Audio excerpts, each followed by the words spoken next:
siempre, un espacio a las dos voces para contrastar las opiniones, para que cada quien dé su punto de vista y usted tome la mejor decisión. Hamlet Almaguer, consejero nacional de Morena. Caray, qué distinción para el auditorio de Mega Noticias. Como siempre, bienvenido, Hamlet. Arte y a toda la audiencia de Mega Noticias, a tus órdenes. Primero y antes que nada, ¿qué opinas del informe de ayer, después de tantos años del presidente tomando el Zócalo capitalino para hablarle a la gente? De alguna manera, pues cierra con este discurso. Todavía faltan algunos otros eventos, pero bueno, un discurso largo, como siempre, acompañado de la gente en el Zócalo capitalino. ¿Qué opinión te merece el informe como tal? Bueno, pues se verifica el cumplimiento no solo de un eslogan de campaña, sino de un programa de gobierno, no solo de una plataforma electoral, sino de un programa de acción por el bien de todos, primero los pobres. Es algo que el presidente de la República postuló desde el año 2006 y hoy pues lo vemos corroborado por cifras del Banco Mundial, del Coneval. Por ahí compartí algunas en X en la mañana.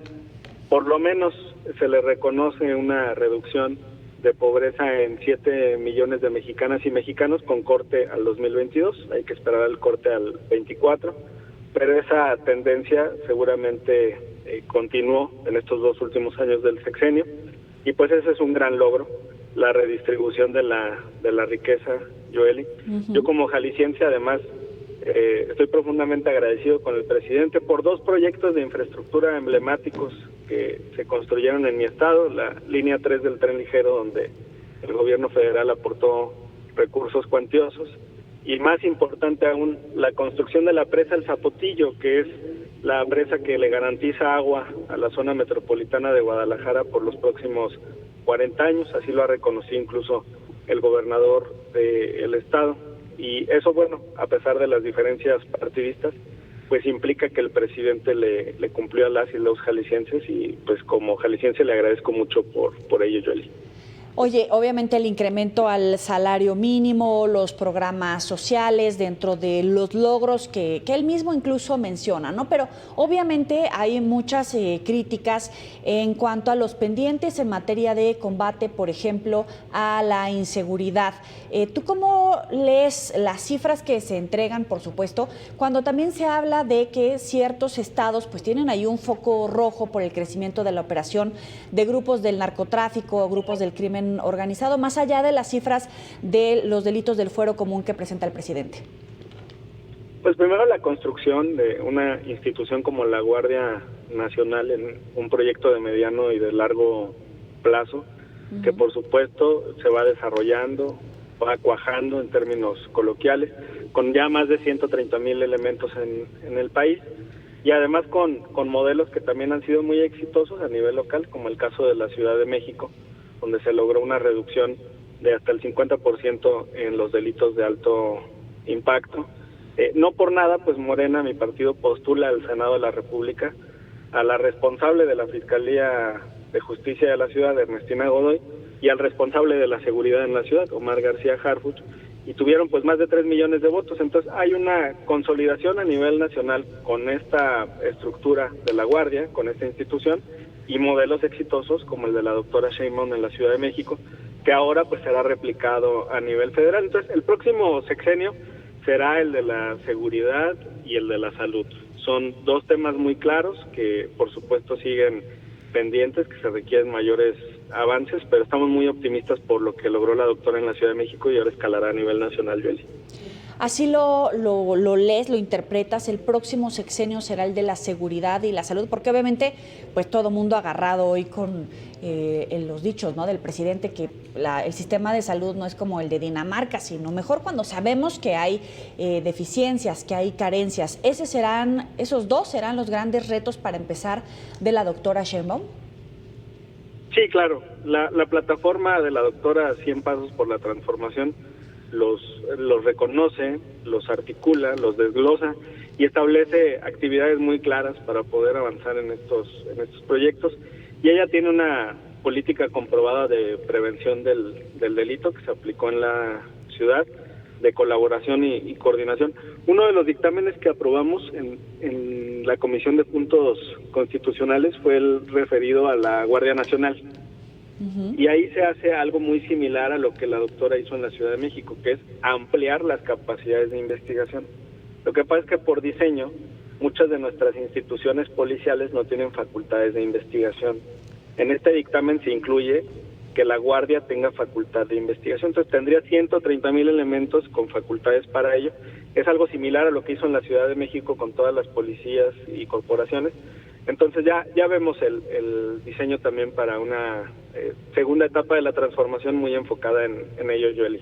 Y va a tener mucho éxito. Y además creo firmemente en la capacidad del doctor Kersenovich, el nuevo secretario de Seguridad, y por supuesto del secretario de Seguridad Pública de la ciudad, Omar García Harfuch, quien tendrá ahora esa responsabilidad a nivel nacional. Así que vendrá todavía un mejor tiempo para la República, Joely. Vienen momentos importantísimos por el debate a la reforma al Poder Judicial. El PRI de plano se levanta de la sesión por las medidas que se dictaron contra esta reforma, los dos jueces particularmente. PAN, Movimiento Ciudadano, dice que van a votar en contra. Ricardo Monreal por la tarde atenúa un poquito su discurso y básicamente dice, bueno, no vamos a llegar a un juicio político, hay que dialogar, sobre todo cuando tienen mayoría, pero confían en la aprobación sin mayor sobresalto de esta reforma al Poder Judicial. ¿Hamlet? Bueno, primero decirte que ojalá que el PRI también se salga de la discusión en el Senado, porque el cálculo de las 2/3 partes no es sobre los integrantes de las cámaras, sino sobre los miembros presentes. Entonces, si el PRI con sus 14 senadores se sale de la sesión, pues nos va a hacer un favor para que sea más cómoda la mayoría calificada, que está un poquito ajustada en el Senado. En la Cámara su presencia, pues la verdad es que es intrascendente en términos numéricos para la votación, porque representan algo así como el 7% de la Cámara, de la composición. Entonces, que una parte de la oposición decida abandonar y otra parte de la oposición decida votar en contra, pues es respetable. Ya esperábamos que votaran así. Mañana será en lo general y pasado mañana en lo particular, Joely. Y han tenido las y los legisladores pues 2 días para estudiar el dictamen. Se dio la declaratoria de publicidad ayer y la sesión será hasta mañana. Declaratoria de publicidad para nuestra audiencia significa que el dictamen se canta, o sea que se anuncia al Pleno, porque en teoría, en la ley, pues nadie se ha enterado que existe un dictamen de la Comisión de Puntos. Se requiere ese formalismo de anunciarles que se aprobó y a partir de ese momento se publica en la Gaceta Parlamentaria, entonces ahí está a disposición y vendrá un debate muy interesante mañana y el miércoles, Joely. Tú que eres cercano a la transición del gobierno y al nuevo gobierno, ¿cómo blindar la economía, cómo fortalecer la economía a un mes de que concluya el gobierno del presidente López Obrador, cuando ha provocado tanto nerviosismo la reforma al Poder Judicial? ¿O ves blindada la economía?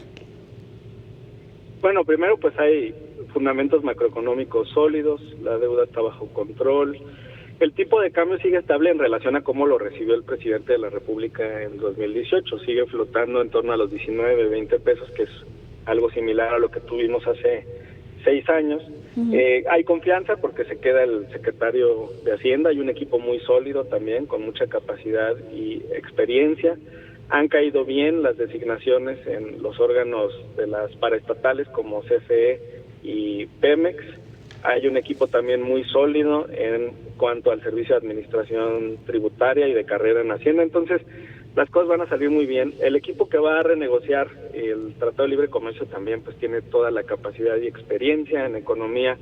El ex canciller Marcelo Ebrard, en la Secretaría de Relaciones Exteriores también Juan Ramón de la Fuente, que fue embajador en la ONU, ex rector de la UNAM. Entonces, yo creo que hay un equipazo en la transición y la economía va a estar estable y nos va a ir muy bien, Joely, así que siguiente sexenio.